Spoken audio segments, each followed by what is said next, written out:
Hello, this is Angelia, and you are listening to or watching the podcast Why You Do What You Do, the podcast that talks about human development and psychology to maybe help you figure out a little bit more about why you do what you do.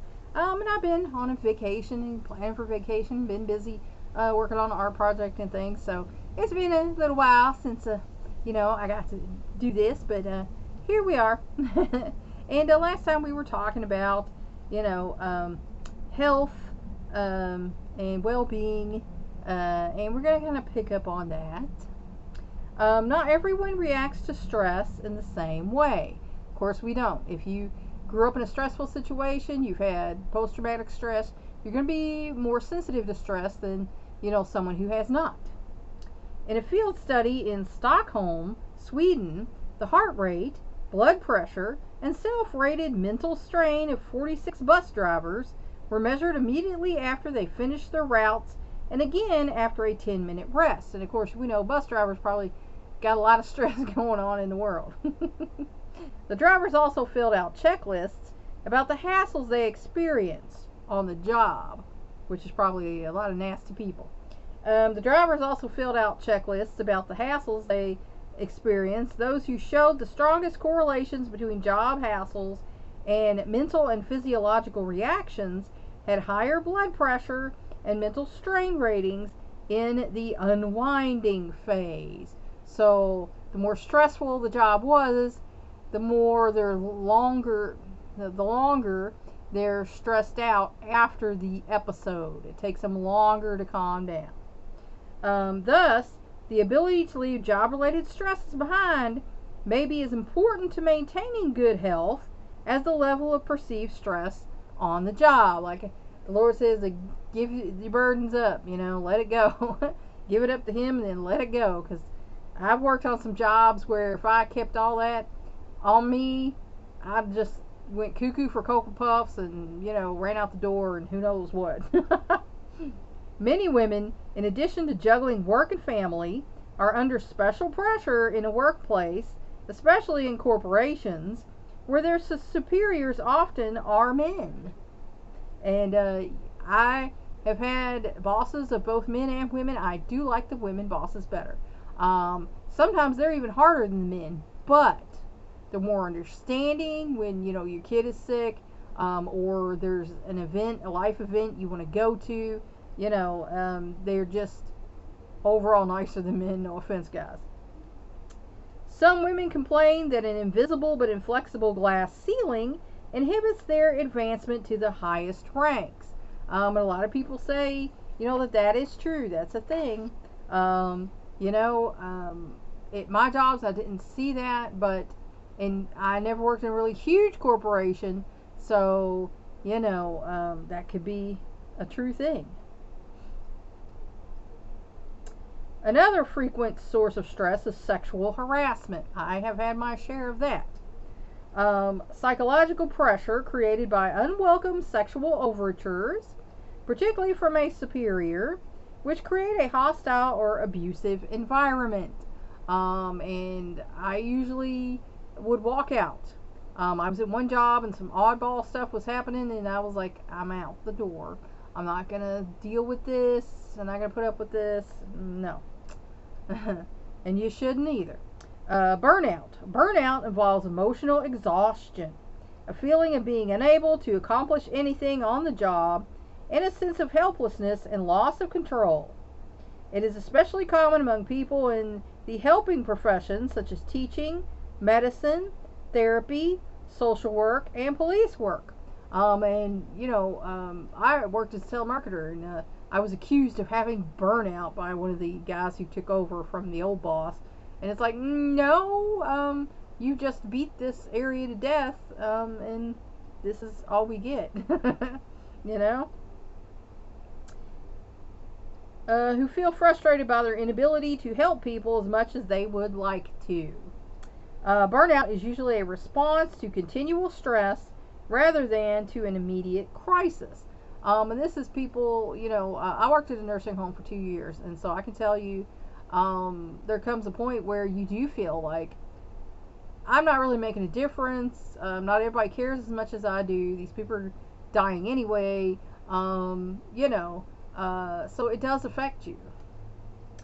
Its symptoms include fatigue, insomnia, headaches, persistent colds, stomach disorders, abuse of alcohol or drugs, and trouble getting along with people.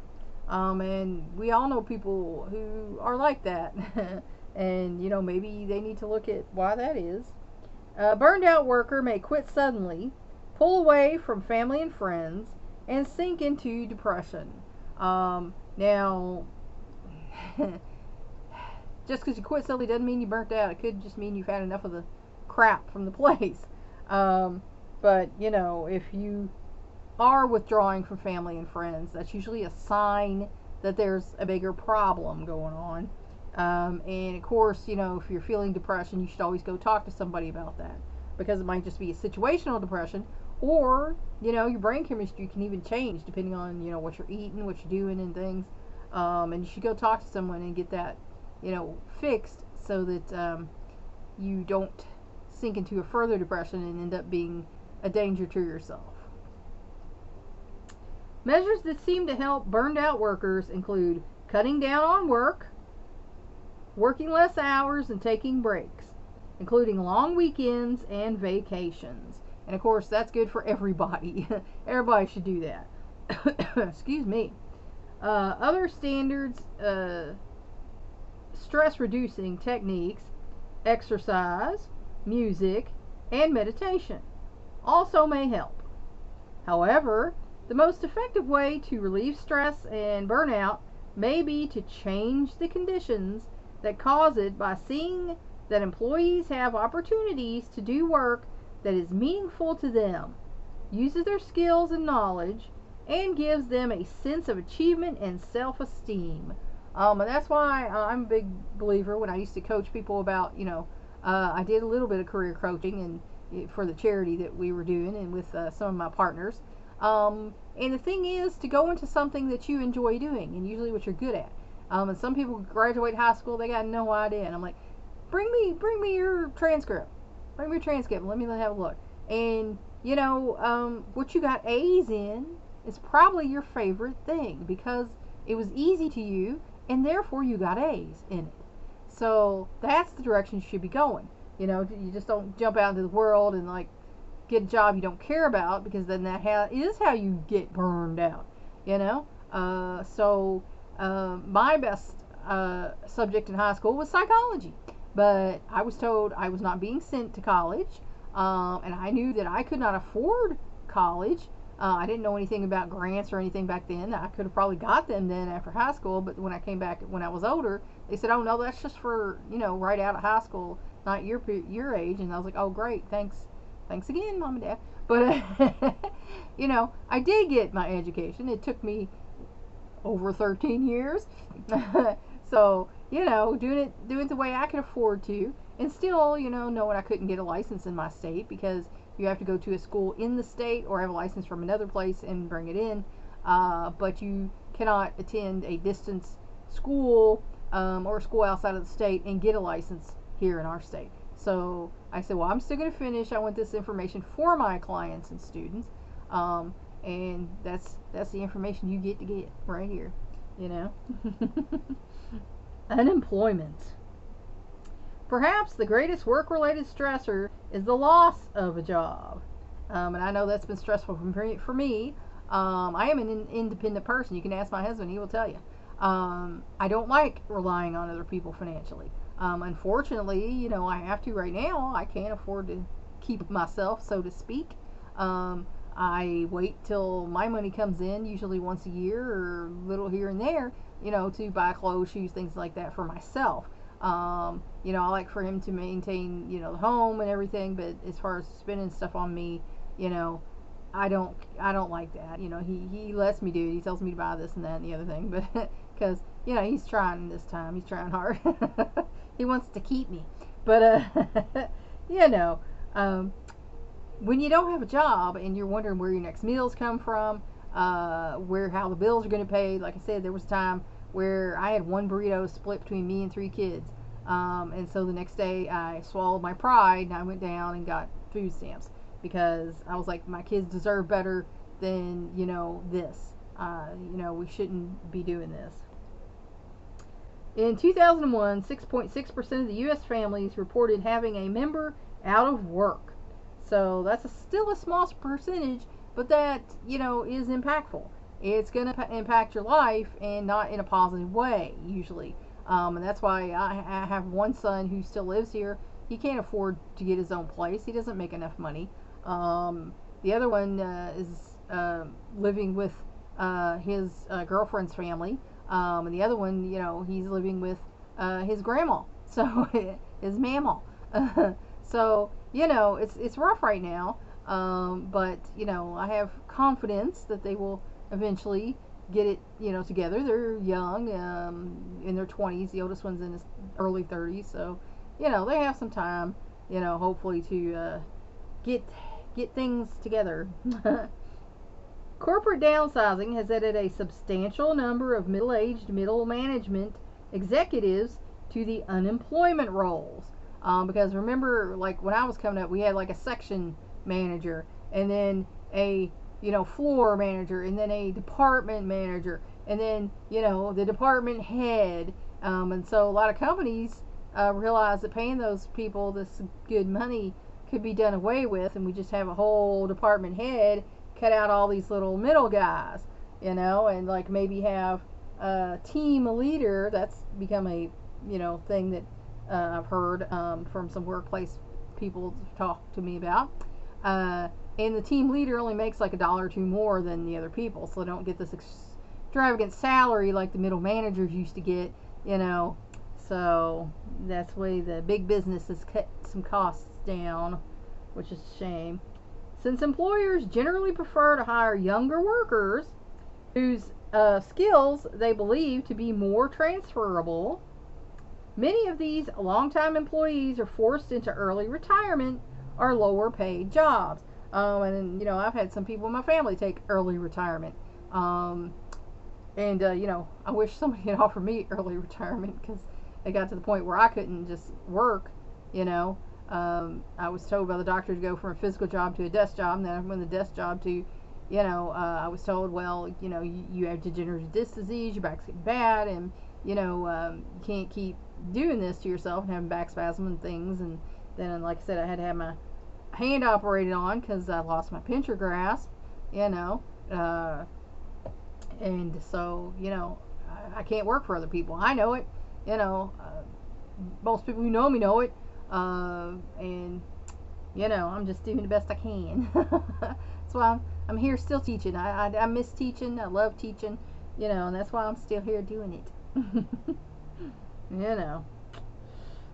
Research on unemployment has linked it to headaches, stomach trouble, and high blood pressure, to physical and mental illness, including heart attack, stroke, anxiety, and depression. And I've had a couple of heart episodes. They don't like to call them heart attacks anymore for some reason either. Heart episodes. And I have had depression, but it was, I believe, situational after my mother passed away, and anxiety. To marital and family problems. And that was a big source of stress for me when my kids were younger. Their father developed bipolar and was acting out quite a bit. And I was not going to allow myself to be abused or my children either. So the marriage had to end because he would not take care of himself and straighten out, and I was not going to leave us in that position. So that was a big source of stress in my life about 20 years ago.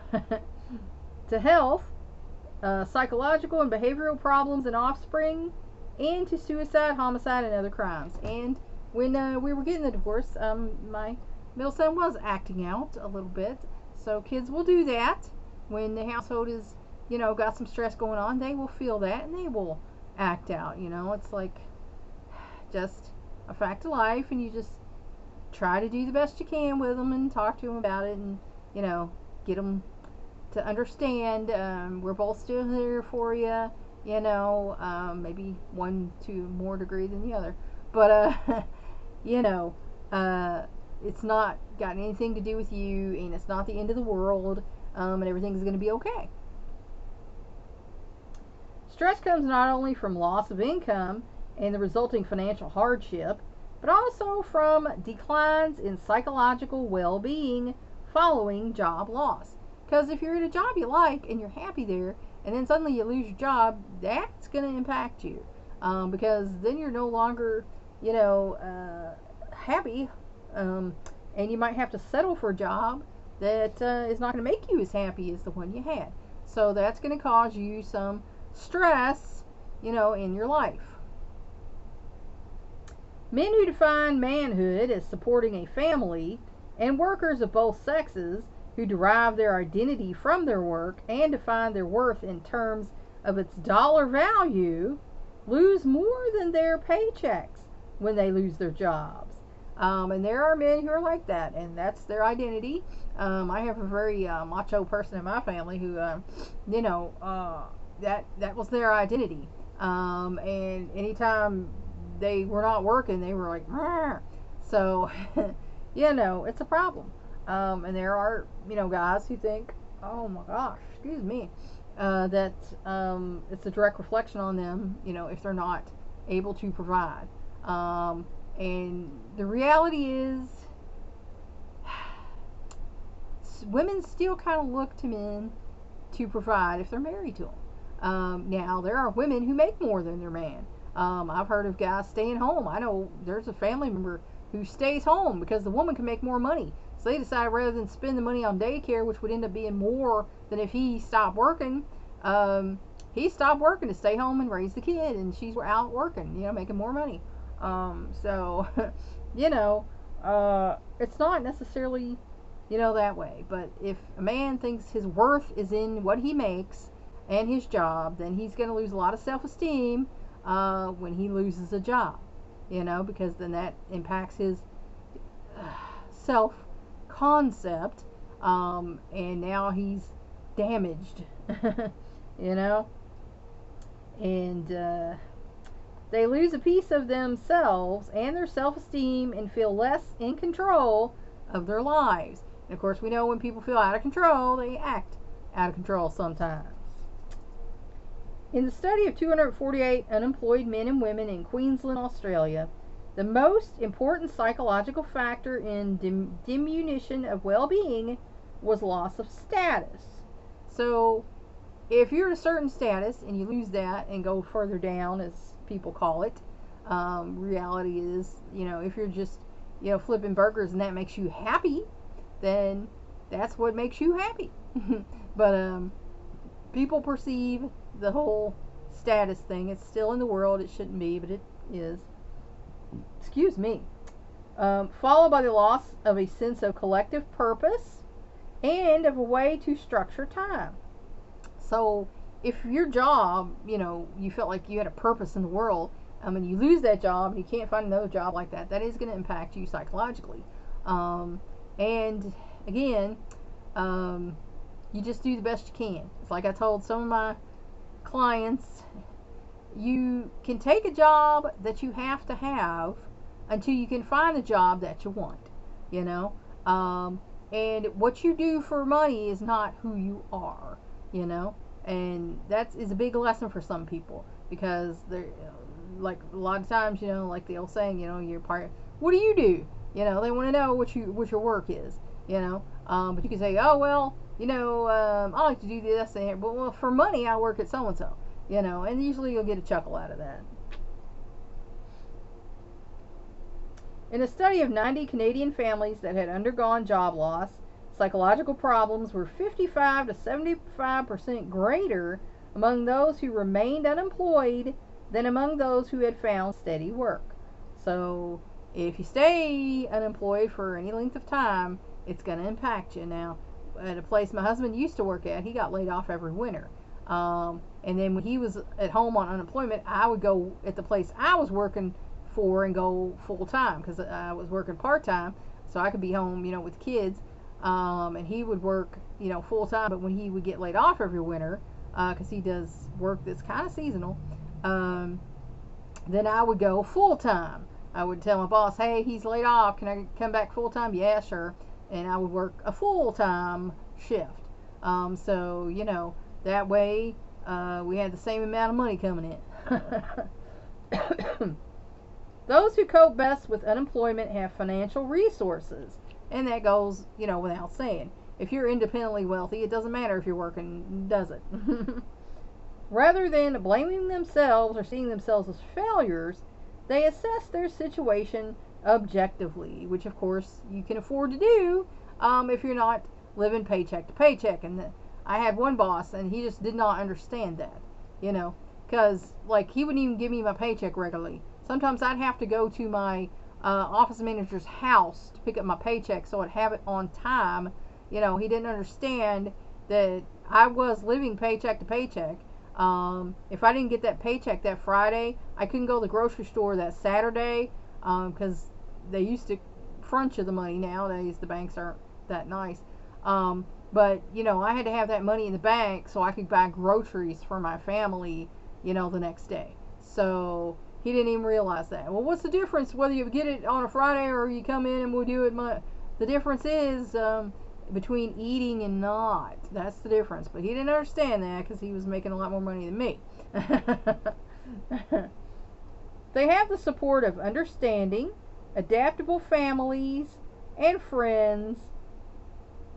Well, I'm not going to say that's because rich people have rich family and friends, but mostly that is true. A sense of control is important, and you are in control of your life. Things are going to happen, they're going to knock you off balance. There's going to be things beyond your control, but ultimately you are in control of your life. And if you feel things are out of control, then you need to pray. It's because that can help. But ultimately you need to be in charge. Don't let stuff happen to you and you lay down and that's it. Among 190 unemployed workers, those who believed they had some influence on their circumstances were less anxious and depressed, had fewer physical symptoms, and had higher self-esteem and life satisfaction than those who believed external forces were in control. Because like I said, stuff can knock you off balance. There will be things that are beyond your control, but when that happens, then you take control and make the decisions necessary to get your life back on track. Even big, trains derail, but they get them back on the track. It takes some work, but you can get them back on the track. The psychological impact of unemployment is generally temporary. Finding a new job can restore well-being. And there was a philosopher, I can't even remember the guy, but he said human beings need something to do. We need to feel like we're contributing something, unless you're a narcissistic sociopath, and then you don't want to contribute everything. It's all about you and you want others to contribute to you. But in general, most human beings want to contribute something. Motivation and a sense of mastery are key factors in finding work, because you have to be motivated, and you have to know that you are good at what you do. But demographic factors also play a role, because if you live in a place where there's not many job opportunities, and you go through your entire phone book and you still don't have a job, you're going to have to go outside of your community. And that can be hard for some people, especially if they can't travel because they don't have a vehicle or whatever. So, the less well off financially you start out, the harder it is for you to rise up in work. And that's just a fact of life. That's not an excuse. That's a fact of life.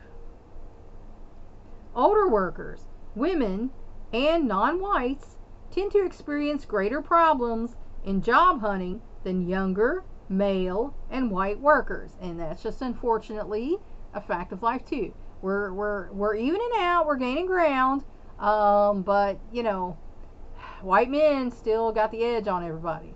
Just an unfortunate fact, but we're gaining ground. Cognitive development. What happens to cognitive abilities in middle age? I can tell you, they start to decline. Do they improve or decline? Or both? Now, some things do improve. Your critical thinking does improve, hopefully.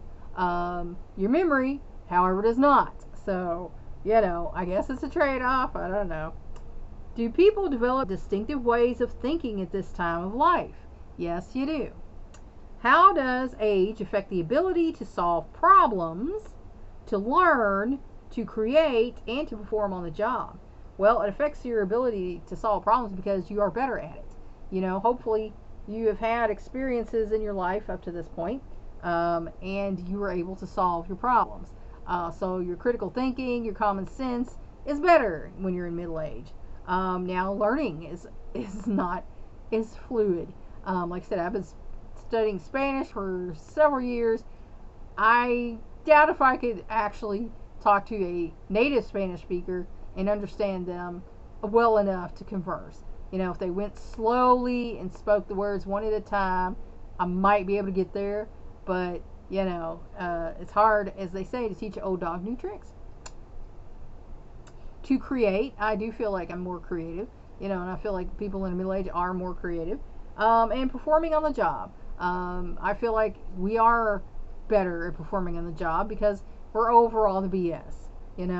It's like, I'm just going to do my job and do a good job. I don't care who thinks what about it, because when you're younger, you're trying to impress, and you're worried about what people think about you and what you're doing. And you get old and you just don't give a crap. You're doing the best.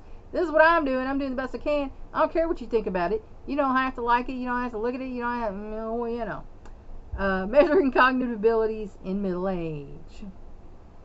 Cognitively speaking, middle-aged people are in their prime. So, mentally, we're in our prime. Except the whole memory thing. That's a problem. The life of Gandhi amply demonstrates, this. So does the Seattle longitudinal study of adult intelligence, conducted by K. Warner Shai and his colleagues. Although this ongoing study is called longitudinal, it uses sequential methods. The study began in 1956 with 500 randomly chosen participants, 25 men and 25 women in each 5-year age bracket from 22 to 67. So that's a pretty wide swath for a study. Participants took time tests of 6 primary mental abilities based on those identified by Thurstone. Every 7 years, the original participants were retested and new participants were added. So every 7 years, they test these same people and then they would add new people. By 1994, about 5,000 people, forming a broadly diverse socioeconomic sample from young adulthood to old age, had been tested. So again, that's a lot of people, pretty good thing there. The researchers found no uniform patterns of age-related changes for all intellectual abilities. Although perceptual speed declines steadily beginning at age 25, sorry about that, and numerical ability begins to decline around age 40. That's why we start sucking at math and need our calculators once we get over 40. Peak performance in 4 of the 6 abilities, inductive reasoning, our Sherlock abilities, spatial orientation, vocabulary, and verbal memory, occurs about halfway through middle adulthood. And the spatial orientation, this is something I tease, my guys about, because I was like, y'all needed to study ballet or kung fu or something, because y'all always bumping in and falling, and you don't, you're knocking stuff, because I don't want to say they're clumsy. I'm saying you need a better spatial ability training. In all 4 of these abilities, middle-aged people, especially women, score higher on average than they did at 25. So women get better, and that has a lot to do with confidence and experience. Men's spatial orientation, vocabulary, and verbal memory peak in the 50s. So you guys around 50, you are at your mental peak. Women's not until the early 60s. So women, you're not at your mental peak until you're in your early 60s. Bet you didn't know that. On the other hand, women's perceptual speed declines faster than men's. And that's why women get clumsier as we start getting to that age, you know. And you fall downstairs and crazy things. Oh gosh. And that's where I'm going to leave you for today. I hope this helped you figure out maybe a little bit more about why you do what you do. Thanks for watching. Like and share this educational program so we can spread it around the world. If you want to help me out, subscribe to my YouTube channel. If you want to help me out even more, go to my Patreon page and become a patron. That's all for now. Until next time.